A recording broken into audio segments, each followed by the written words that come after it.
Hello everyone, my chess aficionados out there. Welcome to another game. Today we celebrate the 100 STO LAT. Do you know what STO LAT means?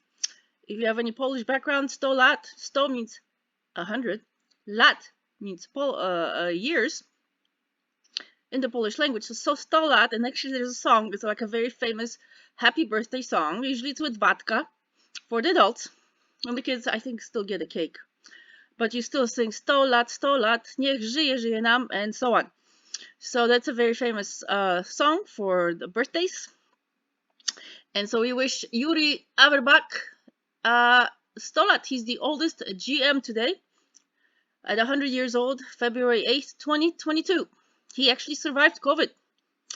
And imagine that. So he's written several books. You might want to look into it. He likes endgames, which is a very important topic to know. So look him up, look up some of the games, and here I bring to you one that was against Harry Gołąbek. Now he's written as though he was English, but he actually was of Polish, Jewish background, just like Bobby Fischer. You will be hard-pressed to try to find that one, but his mother was Polish-Jewish. Bobby Fischer's mother was an immigrant. Anyway, I think the father wasn't Fischer, but it was a Hungarian physicist. Now look that one up too. Truth in history is important. Anyway, so let's celebrate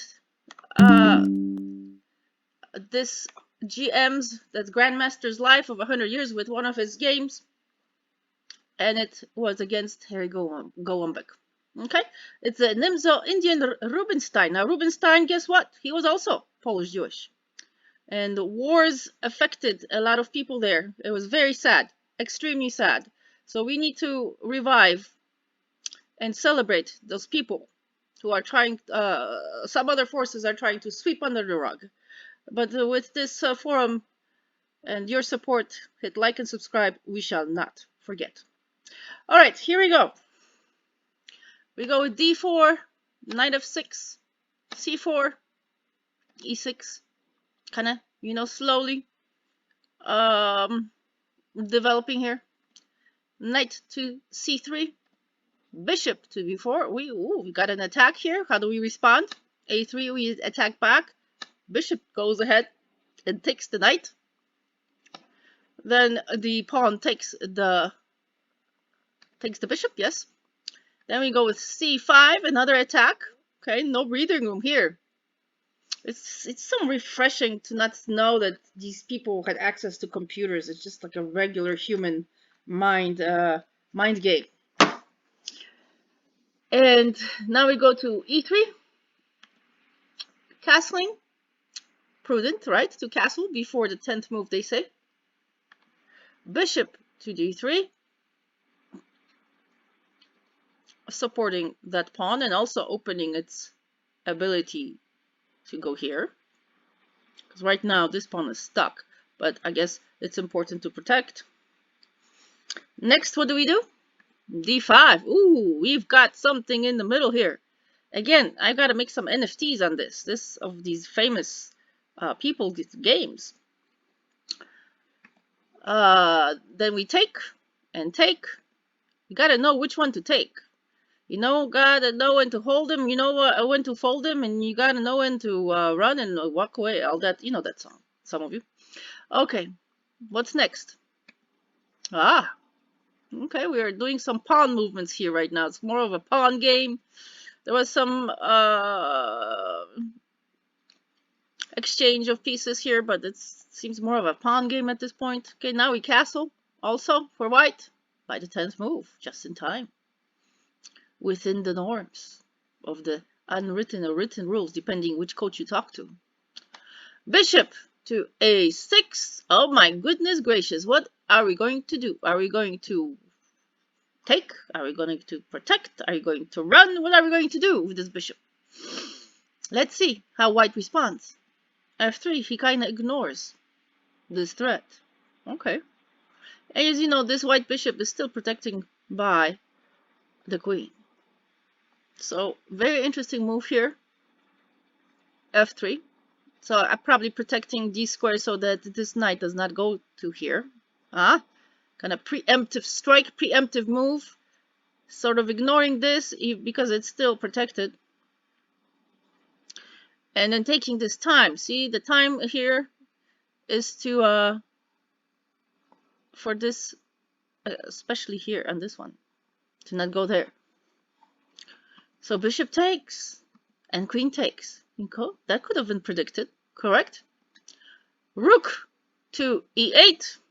Okay, putting pressure on this file. Knight to g3. Ooh, the knight moves out. Let's see how the knight moves. Let's see how this knight moves. All right, knight to c6. Oh, the knight is coming out. Bishop to b2. Very interesting. Rook to c8. Also interesting. You think there's going to be movement because these pawns will disappear, maybe this knight will disappear, so he wants to be faster here to this potential open line. We shall see how white responds. Okay, rook goes to e1, facing this pawn because it was technically not protected, so he's not protecting this pawn. Well, it was protected by this queen. Sorry about that. It is protected by the queen, but now he has more protection, more defenders. Okay, so we continue with the pawns. Pawns. The queen moves out. Ooh, watch it. Watch it. The queen moves out. Okay, we have e4. We continue fight for the center. It's been a fight for the center all along here. Okay, we take and take with the pawn. Knight to e5 moves in. So we have two knights here and a queen. Well, here we have a knight and a bishop. Interesting. How will this work for Averbach? The birthday boy today, Yuri Averbach. How will this work for him? Okay, queen to d1. Knight to c4. Oh, attacking this bishop. Okay. Bishop moves out of the way. Queen to c6. Okay, attacking here. So is there going to, but this knight is also defending. This rook is defending. Okay, let's see what's next. e5 attacking here. He ignores this attack and moves the knight, maneuvers the knight. Will he be in time to do whatever he plans? Let's see. Queen to f3. Okay, we put some more pressure, f6. Knight to h5. Okay, coming closer. Is there a mating net here? Is this a mating net coming along? We'll see who's going to be faster to the punch. Rook to f8. Queen to g3. Queen to c7. Bishop to h6. Rook to f7. Queen to f3. Rook to d8. Knight takes on g7. Rook takes on g7. The pawn takes on f6. Rook goes to d7. And pawn check. And that's how it was done. That's how Yuri Averbach won against Harry Gołąbek. Steady as she goes, steady as she goes. Do you see what's happening here? We got a lot of firepower, so he thought of beforehand how to set this up. A lot of firepower to end this type of endgame. So I suggest you study, look at his books, study the endgames. It's always good to have different and fresh ideas. Even though he's 100 years old, there might be something you will learn that the computer has not taught you to do. Because the human brain has a soul, and a computer does not. And that's a difference. That is a big difference.